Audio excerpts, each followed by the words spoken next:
Hello everyone, I hope you all are good. My name is Kavish Buddhraja और मैं एक banking aspirant हूँ। और आज मेरा आईपीएस पीओ मेंस का एग्ज़ाम था। फर्स्ट शिफ्ट ने 8 AM वाली। एंड फर्स्टली मैं अगर बात करूँ तो अपने सेंटर की, वो like it's the worst centre of my life की, मतलब जिसमें मैंने एग्ज़ाम दिया हो। मैंने काफ़ी जगह पे एग्ज़ाम दिया हुआ है अपने सिटी में, एंड ये उससे वर्स्ट था, सबसे वर्स्ट था। मैं लास्ट एग्ज़ाम दिया था, वहाँ पे मेरे को लगा था कि माउस छोटा है तो ये चीज़ बेकार है। बट आज मैंने एक्सपीरियंस किया कि क्या चीज़ होती है जब सेंटर आपको ख़राब मिलता है। तो मैं बात करूँ क्या चीज़ ख़राब थी।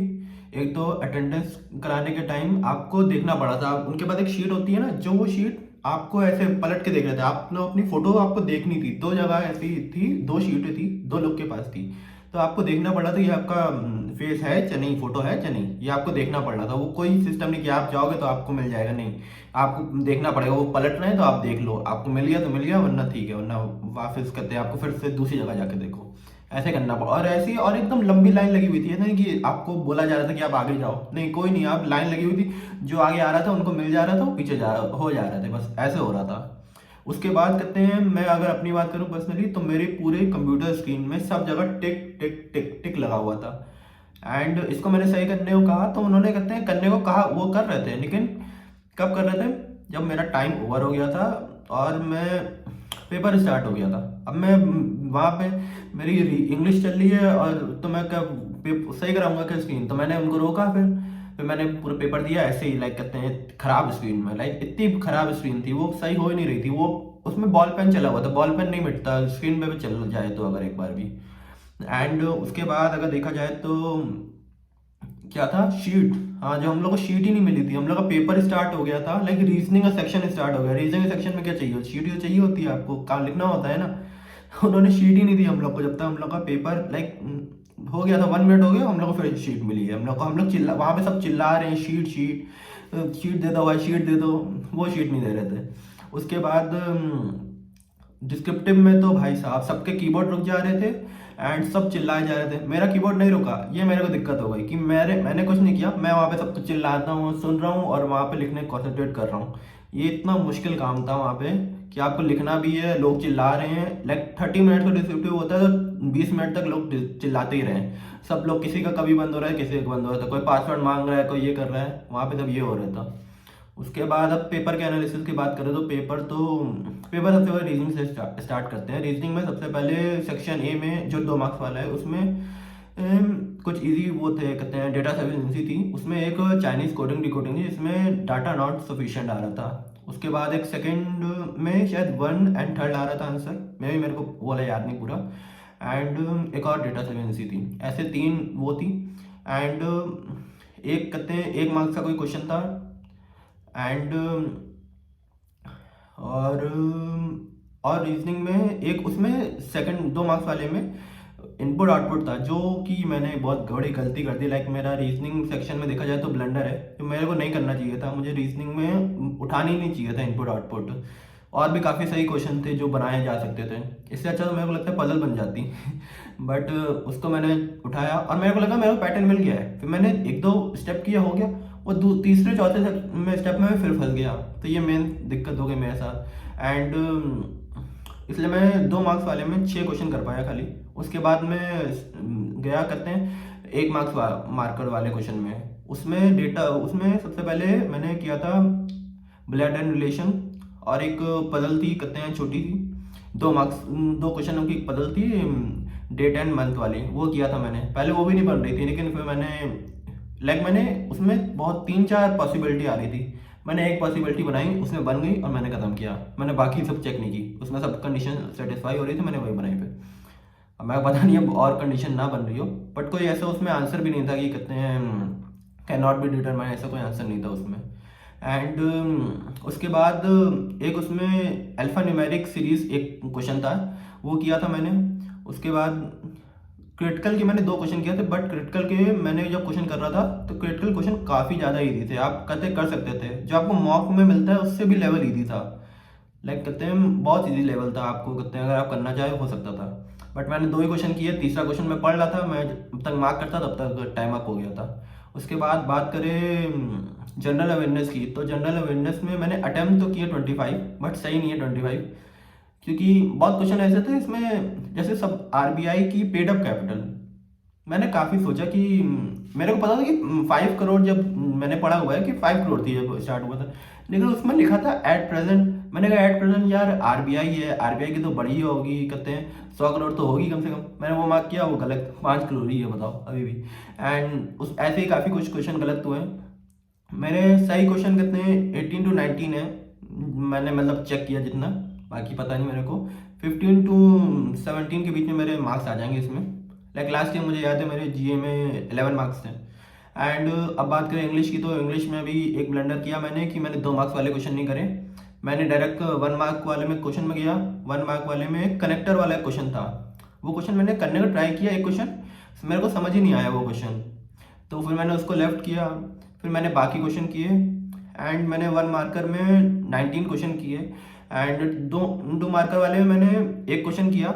एंड दूसरा क्वेश्चन जो पैराजम्बल था वो काफ़ी ईजी था। मैं लाइक मेरे को लग रहा है मैंने 6-7 मार्क्स, मतलब 6 मार्क्स मेरे छूट गए इंग्लिश में आराम से, क्योंकि वो आराम से हुए जा सकता था। एक तो मैंने वहाँ पे टिक भी कर दिया था, लेकिन मैं सेफ और नेक्स्ट नहीं कर पाया था, तो इसलिए मेरा वो लिया नहीं गया।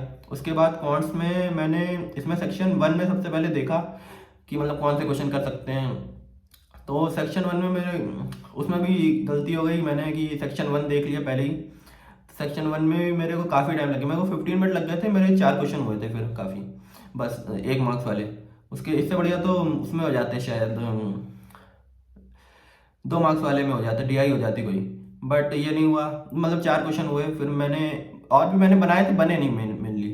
फिर मैंने 2 मार्कर वाले में मैंने देखा कि कौन से क्वेश्चन करने वाले हैं। फिर एक डेटा सेवेंसी वाला क्वेश्चन था, वो मैंने किया, वो हो गया था। एंड फिर एक और था, मैंने एक और डेटा सेवेंसी किया, वो हुआ नहीं मेरे से, तो मैंने उसको लेफ्ट किया। फिर मैं आगे बढ़ा, फिर मैं देखा डीआई कहते हैं उसमें लाइक 4 डीआईस थी, लाइक कहते हैं। तो मैंने एक डीआई तो करी, एमआरपी और सेलिंग प्राइस का जो रेशियो, डिस्काउंट का परसेंटेज दिए थे उसका रेशियो बना के, उसके 4 क्वेश्चन थे, वो हो गए थे पूरे सही से, वो क्वेश्चन हुए। उसके बाद मेरे एक और शायद क्वेश्चन मैंने किया था, कहते हैं उसमें ही 5 क्वेश्चन की जो डीआई थी, 5 क्वेश्चन की डीआई थी, एक वो क्वेश्चन, मेरे 6 क्वेश्चन हो पाए खाली इसमें क्वांट्स में 2 मार्क्स वाले में। तो मेरे इसमें टोटल 16 मार्क्स का हुआ खाली। बट मेरे को लगता है कि मैंने इसमें एक और डीआई, इसकी जब मेरे ये एक डीआई हो गई थी प्रॉफिट एंड लॉस वाली, तो मैंने एक और डीआई चूज़ करी जो मेरे को लग रहा था बनेगी, बट वो बनी नहीं। फिर वो डीआई में पूरा मेरा टाइम चला गया, लाइक कहते 10 मिनट गए होंगे, वो डीआई नहीं बनी, वो दिक्कत हो गई। एंड इतना बेकार दिन जा ही रहा था पूरा पेपर में। उसके बाद डिस्क्रिप्टिव में सब लोग ने जो चिल्लाया पूरे हॉल में, जो सब एक के बाद एक चिल्लाए थे, लाइक उनकी गलती नहीं थी, अगर आपका भी कीबोर्ड रुक जाएगा तो आप चिल्लाओगे, तो सब लोग ने ऐसे चिल्लाया। उसके वजह से मैं कॉन्सेंट्रेट तो बताओ कर ही नहीं पाया। सबसे पहले लेटर का मैं टॉपिक बता दूं, तो लेटर में टॉपिक आया था कि आपको एडिटर को लिखना था कि उन्होंने एक, जो मैंने चूज़ किया, मैं उस वाला टॉपिक बता देता हूँ। आपको एडिटर को लिखना था कि उन्होंने एक आर्टिकल पब्लिश किया होगा पहले को भी, कि about non commercial use of renewable energy resources, तो वो उसके बारे में आपको अप्रिशिएट करना था, आपको उनको थैंक करना था, ये था। एंड और भी 2 थे लेटर के टॉपिक, और 2, एक तो था कुछ स्पॉन्सरशिप में था एक तो, और दूसरा कोई इनफॉर्मल वाला था, और बैंक मैनेजर वाला कोई नहीं आया था।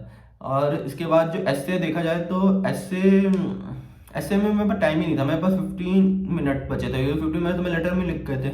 मैं वहाँ पे सोचा रिन्यूएबल एनर्जी के बारे में लिखूँ क्या, और सब चिल्ला रहे हैं वहाँ पे बैठ के। एंड उसके बाद ऐसे मैंने लिखा था फ्रीलांसिंग में, आपको फ्रीलांसिंग एंड गिग वर्क का राइज बताना था, और उसके बेनिफिट और ड्रॉबैक्स मिलेनियर जनरेशन और जनरेशन जी के लिए। तो वो मैंने लिखा था थोड़ा बहुत, जो भी मेरे वर्ड लिमिट तो मेरे किसी में कंप्लीट नहीं हुई। ऐसे में मेरे 140 से 150 के बीच में वर्ड्स हैं, एंड लेटर वो नहीं ऐसे में नहीं, ऐसे में मेरे 190 के अबव है कुछ, एंड लेटर में मेरे 140 से 150 के बीच में है, 150 क्रॉस नहीं हो पाया मेरा उसमें। एंड यही था कहते हैं मेरा एनालिसिस। बाकी अब इसके बारे में क्या ही सोचूं मैं अगर, क्योंकि दिक्कत ये है कि पेपर इतना टफ नहीं था। अगर पेपर टफ हो ज़्यादा और आपके कम अटेम्प्ट्स हो तो आपको लगता है कि ठीक है, लेकिन पेपर इतना टफ नहीं था। लाइक मैंने लास्ट ईयर दिया है, काफ़ी डिफरेंस था, बट लास्ट ईयर से definitely cut off I think high जाएगी। मेरे को लग रहा है लास्ट ईयर से कम तो बिल्कुल नहीं, उसके आसपास भी नहीं। लास्ट ईयर 63 थी, तो 67-68 में भी, लाइक 70s में भी जा सकती है। मतलब कोई भी डाउट नहीं है, क्योंकि कहते हैं लास्ट ईयर जो था रीजनिंग काफ़ी टफ आई थी। रीजनिंग जो होती है हमेशा कट ऑफ बनाती है, अगर क्योंकि रीजनिंग में सब लोग कहते हैं 20 मार्क्स कर लेते हैं, क्वांट्स में नहीं करते 20 मार्क्स के। क्वांट्स में कहते हैं अगर लोग क्वांट्स इजी आएगी तब भी लोग कहते हैं 10, 11, 12 करेंगे, लेकिन रीजनिंग में लोग कहते हैं 20 अबव करके आए हैं, 20, 25, 27 ऐसे करके आएंगे, बहुत लोग मिलेंगे आपको, और ऐसे ही होगा। एंड और जीए भी काफ़ी कॉम्पिटिटिवली इजी आई है कहते हैं पास्ट 2 ईयर्स से। आपके लाइक सब लोग कहते हैं 15 से 15 मार्क्स स्कोर कर सकते हो उसमें आराम से, आपने अगर एक बार पढ़ा हो तो। एंड लेट्स सी अब क्या होता है। मेरा इसके बाद UIIC AO है इस दिसंबर में, 21 दिसंबर को, तो मैं उसके लिए मेनली पढ़ूंगा। SBI PO अभी कोई डेट तो नहीं आई नोटिफिकेशन में भी, आज last date of the month है, और SBI हमेशा last date of the month को ही देता है अपना नोटिफिकेशन। एंड हो सकता है कि आज रात तक 12 o'clock तक आ जाए। एंड तो उसके अकॉर्डिंग फिर प्लान करूँगा मैं कि क्या करना है। उसमें मेरे को जहाँ तक है कि मैं जो UIIC के लिए पढ़ूंगा वही उसका प्री होगा SBI PO का, क्योंकि SBI PO का प्री लेवल का बहुत अच्छा होता है। SBI PO कभी अपने लेवल में नीचे नहीं गिरता। जैसे IBPS आपने बहुत बार देखा होगा कि लेवल कभी ऊपर कभी नीचे, SBI PO हमेशा ऊपर रहता है, उसका लेवल कभी नीचे ही नहीं होता है, हर बार उसका लेवल ऊपर रहता है। तो उसके लिए पढ़ूंगा मैं, प्री हो या मेंस दोनों में लेवल अप रहता है उनका, उसके लिए पढ़ूंगा mainly. And that's it, do like the video and subscribe the channel, and thank you.